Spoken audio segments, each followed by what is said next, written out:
Peter pan সিনড্রোমের বাস্তব লক্ষণ। আপনি কি এই রোগে আক্রান্ত? জানতে সাথেই থাকুন। ডিজনির জনপ্রিয় কার্টুন চরিত্র পিটার প্যানকে চেনেন না বা নাম শোনেননি কখনো এমন মানুষ খুবই কম।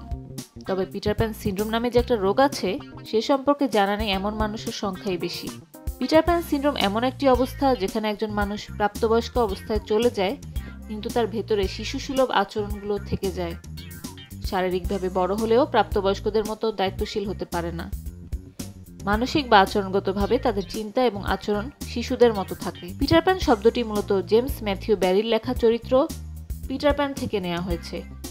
ডিজনির একটা কার্টুন চরিত্র আছে পিটার প্যান, যে কখনো বড় হতে চায় না, প্রাপ্তবয়স্ক হয়েও শিশুদের মতো আচরণ করে। প্রাপ্তবয়স্ক একজন ব্যক্তি যখন তার চিন্তায়, আচরণে, মননে এবং দায়িত্বশীলতার জায়গা থেকে প্রাপ্তবয়স্ক হতে পারে না, এটাই Peter Pan syndrome. Peter Pan সিনড্রোমকে সরাসরি মানসিক রোগ হিসেবে বিশ্ব স্বাস্থ্য সংস্থা স্বীকৃতি দেয়নি। এটাকে বলা হচ্ছে এক ধরনের বৈশিষ্ট্য। পিটার প্যান সিনড্রোম ব্যক্তির চারিত্রিক বৈশিষ্ট্য, তার চিন্তার, আচরণের এবং ভাবনার বৈশিষ্ট্য। একজন মানুষের বয়সের বিকাশ কিন্তু থামানো যায় না, সময়ের সঙ্গে বয়স বাড়বেই।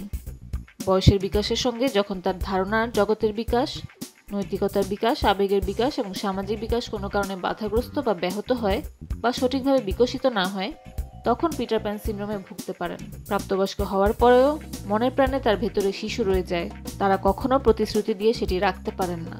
দেখা যায় শিশুদের মতো কোথাও যাবেন বলে যান না, কাউকে কোনো কিছু দেওয়ার কথা বলেন কিন্তু দেন না, দায়িত্ব এড়িয়ে চলেন, কোনো ধরনের দায়িত্ব নিতে পারেন না, অন্যের উপর নির্ভরশীল থাকেন।